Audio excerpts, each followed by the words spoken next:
vamos a leer solo algunos versículos de Marcos 16, 15.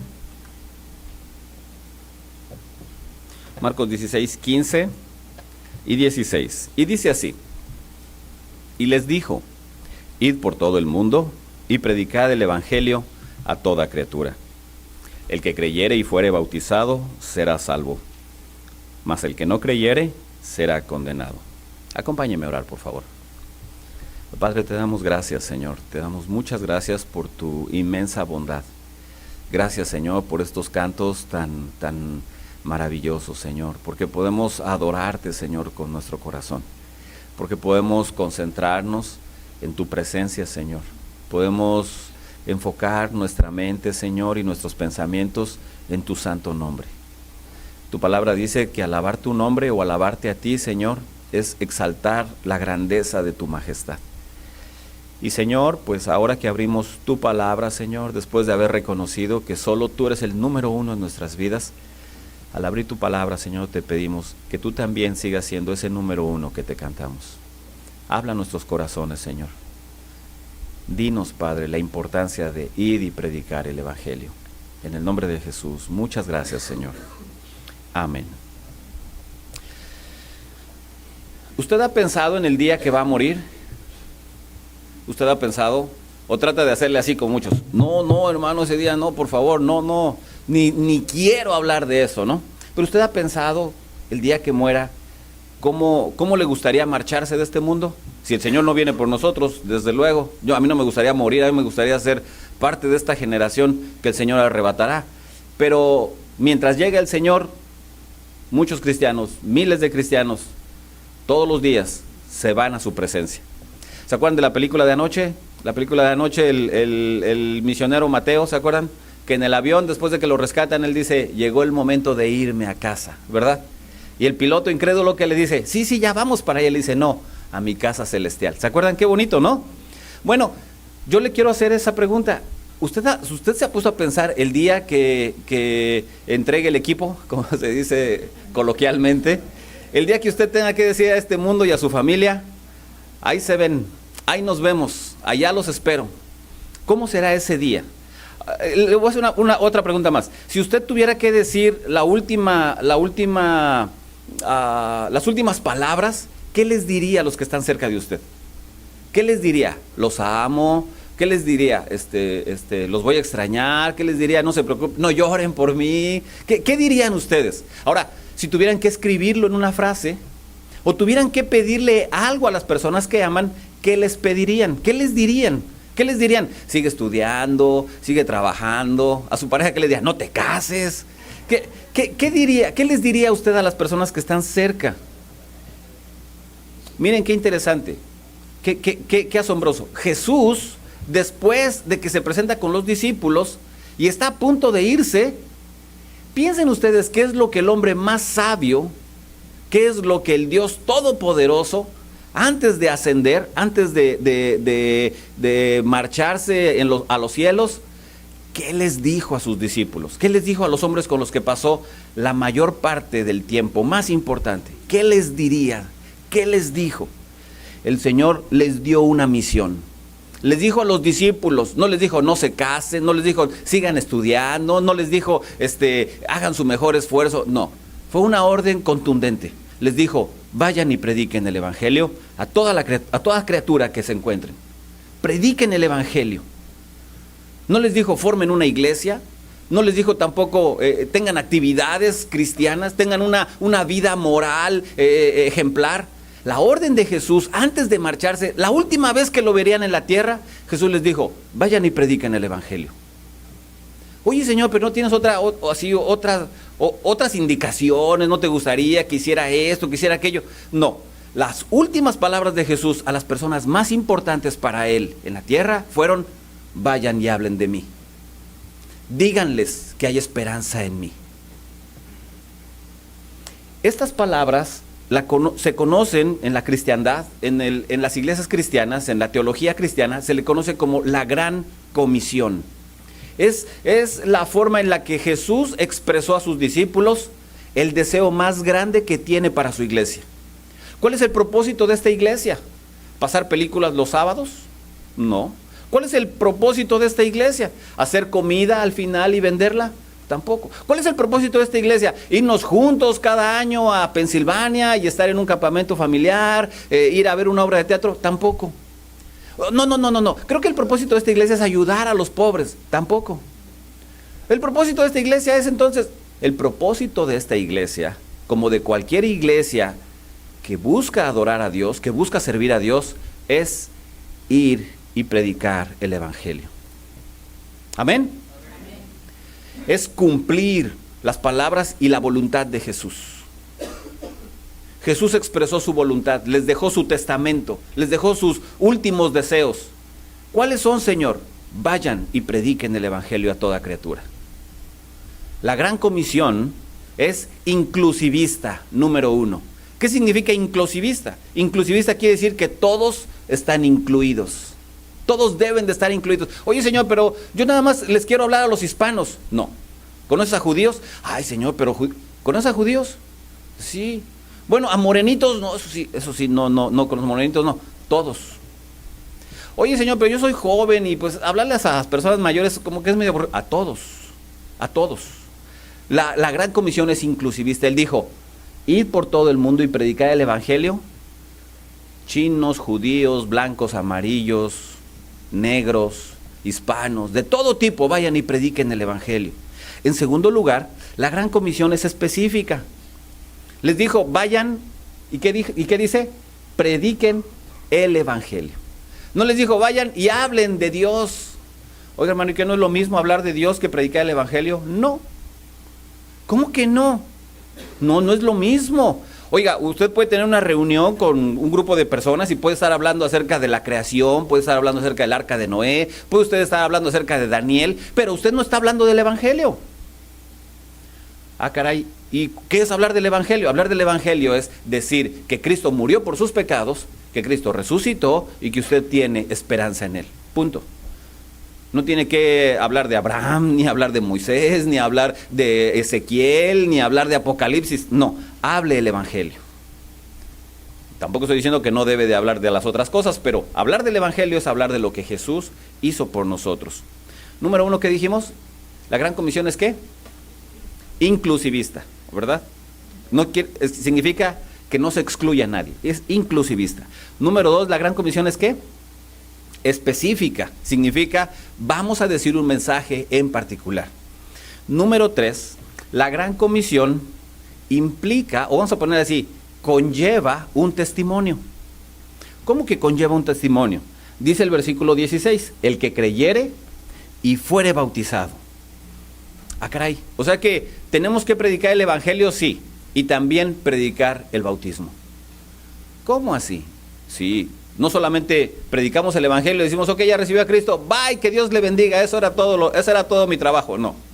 ¿Cuál es el trabajo de la iglesia? Predicar y bautizar.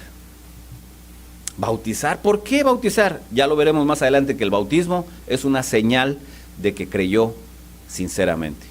Muchas personas dicen, yo creo en Dios, yo creo en Jesús, pero no me he bautizado. ¿Por qué no se ha bautizado? Es que no estoy seguro, no estoy preparado, siento que me falta, siento que todavía no sé. Vamos a ver después qué es el bautismo. Y a todas las personas que les hice la invitación para bautizarse y todos los que se han bautizado, tenemos un estudio de 1 hora para todos ustedes que sepan qué es el bautismo. ¿Qué significa qué es el bautismo? Hay tantos mitos y leyendas que uno tiene por tradición solamente que no explican la Biblia. El bautismo es una señal, número 1, de obediencia, y número 2, de testimonio. Es pasar al frente y decirle a todas las personas, yo reconozco que soy cristiano. Yo quiero que todos los que están aquí, que están viendo que me bautizo, quiero que sepan que soy hijo de Dios, que soy hija de Dios. Otra vez, número 1, el evangelio es inclusivista, todos. Número 2, el evangelio es específico. Número 3, el evangelio conlleva un testimonio, en este caso es el bautismo. Y número 4, la gran comisión conlleva señales. Un versículo que no leímos, que usted está ahí en su Biblia, creo que no lo tengo aquí en la pantalla. Dice el versículo 17, Marcos 16, 17 dice, y estas señales seguirán a los que creen. En mi nombre echarán fuera demonios, hablarán nuevas lenguas, tomarán en las manos serpientes y si bebieren cosa mortífera, no les hará daño. Sobre los enfermos pondrán sus manos y sanarán. El Evangelio, la Gran Comisión, en cuarto lugar, conlleva señales. Conlleva señales. Entonces, así rapidito, ese es nuestro bosquejo. Número 1, la Gran Comisión es inclusivista. Número 2, la Gran Comisión es específica. Número 3, la Gran Comisión conlleva un testimonio, vamos a hacer así, un testimonio, o sea, de la señal como símbolo de bautismo, un testimonio. Y la cuarta cosa es que la Gran Comisión conlleva señales. Así es que vamos a comenzar. Número 1, vamos a hablar acerca de que la Gran Comisión es inclusivista. Dice Marcos 16, 15, que Jesús les dijo, id por todo el mundo y predicad el Evangelio a toda criatura. Cuando Jesús vino a la tierra, Jesús vino y predicó en primer lugar a los judíos. ¿Por qué? ¿Por qué Jesús no vino y predicó a los romanos también? ¿Por qué no fue con los griegos y les habló a ellos? Muy importante entender que el plan de Dios para su pueblo Israel fue enviarles al Mesías. De hecho, el plan de Dios en toda la Escritura la intención de Dios en todas las Escrituras con respecto a Israel es que Israel sea la lámpara de las naciones. ¿Se acuerdan que en el Antiguo Testamento Él les dijo, ustedes me seréis un pueblo, ustedes me seréis una nación santa, un sacerdocio, un real sacerdocio, y luz a las naciones? El plan de Dios nunca fue tomar a Israel y decirles a las demás naciones, yo no quiero nada que ver con ustedes, solo Israel e Israel e Israel. No. ¿Cuál era el propósito de Dios para Israel? Que Israel fuera el foco del mensaje a todo el mundo. Juan capítulo 1 dice que a lo suyo vino, y los suyos no le recibieron. Entonces, ¿qué hace el Señor? Bueno, los suyos le despreciaron, entonces busca otro pueblo. ¿Cuál es otro pueblo? Los gentiles. Nosotros. Usted, nosotros. Entonces, ¿qué hace con este pueblo, con la iglesia? Igual, ¿por qué Dios salva a la iglesia? ¿Qué plan tiene Dios para la iglesia? De decir, solo la iglesia, y nadie, por favor, nadie se acerque. Al contrario, el propósito de Dios para la iglesia es que la iglesia sea la luz a todo el mundo. Una ilustración es muy sencilla, miren. El pueblo de Israel era para el mundo gentil la luz. Así como la iglesia, el pueblo de Dios, es la luz al mundo. ¿Se acuerda cómo dice Juan 3:16? De tal manera amó Dios a los judíos, dice. Al mundo, ¿verdad? Dice, de tal manera amó Dios al mundo, que envió a Jesús. Jesús no solamente vino para hablar a los judíos y decir, bueno, con los gentiles no quiero nada. No, los judíos eran el primer lugar en orden, no en importancia, en orden para dejarles el mensaje y que ellos a su vez lo transmitieran. Este miércoles en el estudio de Apocalipsis alguien me hizo una pregunta muy interesante, me dijo, ¿y entonces los 144,000? ¿Saben ustedes que el plan de Dios continúa de esa forma? Dios les predica en el capítulo 7 de Apocalipsis, a través de 2 testigos que Él envía, a 144,000 judíos, para que esos 144,000 judíos esparzan el evangelio durante el tiempo de la tribulación al mundo entero. Ya no estará la iglesia, por eso es que Dios se valdrá de 144,000 testigos, predicadores, evangelistas, para que repartan y distribuyan el evangelio a toda criatura. Dios no tiene puesta su mirada solamente en un grupo y salvar a ese grupo y no darles la oportunidad a los demás. No, lo mismo sucede con la iglesia. Vayan y prediquen el evangelio a toda criatura. Dice Romanos 1:16, no me avergüenzo del evangelio, porque es poder de Dios para salvación. ¿A quién? ¿A quién? A todo aquel que cree. Y vean la misma verdad, al judío primeramente y también al griego. ¿Qué significa? ¿Que los judíos tenían más voluntad para creer el evangelio? No, significa que el mensaje que fue dado a Pablo y a los apóstoles iba dirigido en orden, primero a los judíos y después a los gentiles. Muchos de los judíos hicieron caso del evangelio y se convirtieron. Muchos no hicieron caso y los apóstoles continuaron y siguieron esparciendo el evangelio. Número 1, entonces, la gran comisión es inclusivista. Incluye a todo el mundo. Usted no puede descartar a las personas a quienes les va a compartir el evangelio. No puede llegar y puede decir, ay no, ese señor está muy mal encarado. No, yo creo que ese señor como que no tiene cara de que va a ser cristiano. A ese mejor no le hablo. Esta viejecita, mira qué bonita, qué linda. No me refiero a nada. Esta sí, yo le voy a compartir. Se ve tan tierna esta viejecita. Claro, yo estoy seguro que se va a convertir. ¿Sabe una cosa? La conversión no depende de las personas que usted elija para predicarles. ¿Cierto? El profeta Jonás, cuando el Señor le dice a Jonás, ve a Nínive, y Jonás dice, ¿yo por qué? Ve a Nínive y predica. Pero si esos son una bola de incircuncisos pecadores, malhechores, malvados, ve a Nínive y predica. Y va a Jonás, ustedes saben que se lo come la ballena, lo escupe la ballena, va y predica de mala gana y dice, dentro de 40 días esta ciudad va a caer bajo juicio. Y eso es todo lo que dice. Y toda la ciudad se arrepiente.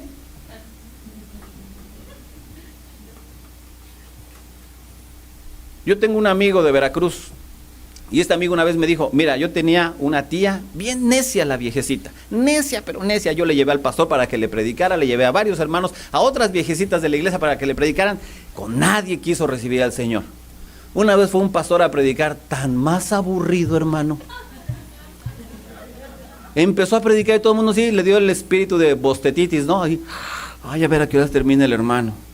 Cuando terminó el hermano, lo invité a mi casa. Y me dice este brother que me estaba hablando, me dice, y yo dije, bueno, pues que vaya a ver a la viejita. Sí, los grandes predicadores que le llevé a mi tía no hicieron nada, tan aburrido. Pues ese día la viejecita llorando recibió al Señor.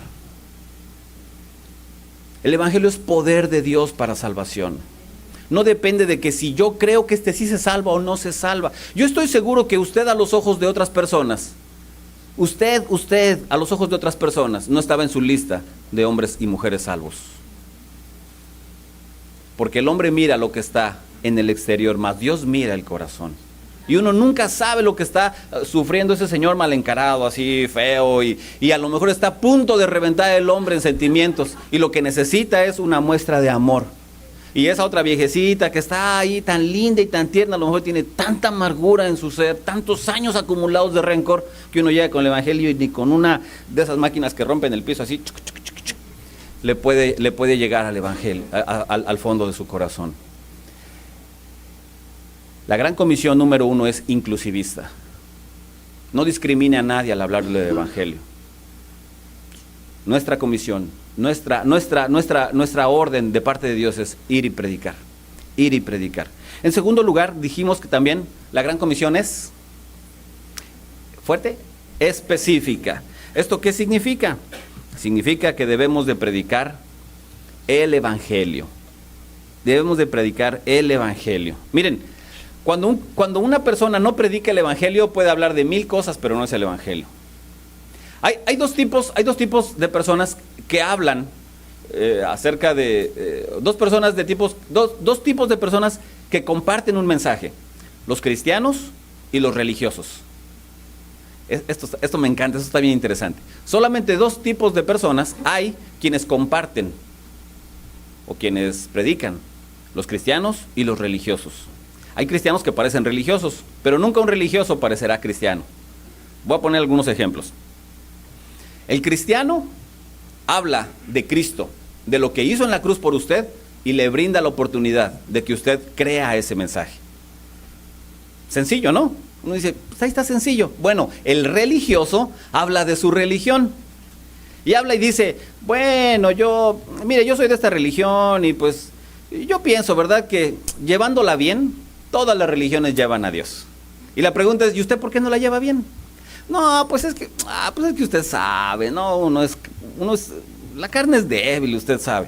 El religioso utiliza palabras y expresiones como, bueno, yo me imagino, ¿verdad?, que Dios no estará enojado porque yo haga esto. Bueno, yo creo que Dios al final ve bien estas cosas. Yo pienso, yo supongo, yo creo, yo me imagino.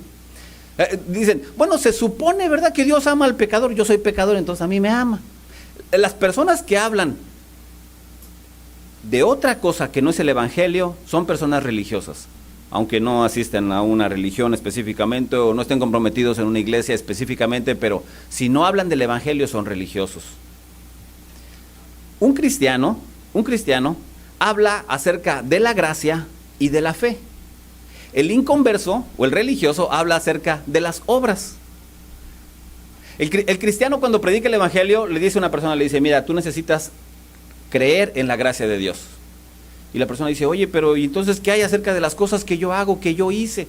No es por obras para que nadie se gloríe. El religioso te va a decir, pórtate bien para que te vayas al cielo. Mi abuelita me decía eso, pórtate bien, Miguelito, para que te vayas al cielo. Y yo decía, está re difícil portarse bien. Está re difícil, todas las oportunidades que se presentan son para portarse mal y para portarse mal y para portarse mal. Efesios 2:9 dice, no por obras, para que nadie diga, a mí Dios me tiene que perdonar. Es que yo soy cristiano desde chiquito. Yo nací en una cuna cristiana. Todo desde mi vida. Asistí a un kinder cristiano, a una escuela elementaria cristiana, asistí a una universidad cristiana, me casé con una cristiana y hasta tengo cristianitos. Yo tengo que ser cristiano. Si usted nunca ha hecho una decisión por Cristo, aunque usted vive en una casa que se llama la casa cristiana, vive en una iglesia y duerma en un púlpito, eso no le hace cristiano. El religioso dirá, no, es que tú tienes que hacer muchas cosas. Los testigos de Jehová fueron a tocarme hace poquito a la casa. Y entonces me empezaron a platicar y a hablar. Y yo les dije, ¿cuál es el mensaje que ustedes me quieren compartir? Y en pocas palabras me dijeron, que lea la Biblia. Yo le dije, pero leyendo la Biblia una persona se salva. Me dice, bueno, Dios le mostrará la verdad. Le digo, sí, pero ¿qué necesita un hombre hacer para ser salvo? Y me dijo, bueno, eso nadie lo sabe. Y yo le dije, mire, abramos la Biblia en Juan 3:16. Es muy sencillo, dice la Escritura, que para que todo aquel que en Él cree no se pierda. Si usted cree en Cristo y deposita su fe en Él, usted no se irá al infierno. Pero las personas comparten de un mensaje que no tiene nada que ver con la muerte, sepultura y resurrección del Señor. En una ocasión un mormón platicando con él, también él me dijo, fíjate que yo estoy recolectando mis generaciones anteriores para bautizarme por ellos. Y yo le dije, ¿cómo está eso, no? Sí, fíjate que mis antepasados no fueron mormones igual que yo, entonces estoy buscando sus nombres en una lista. Cuando tenga la lista más grande de mis antepasados, entonces con esa lista me presento ante el sacerdote. El sacerdote tiene que ser según el orden de Melquisedec, me dijo. Y yo, caray, qué cosas tan nuevas, ¿no? Y entonces yo me bautizo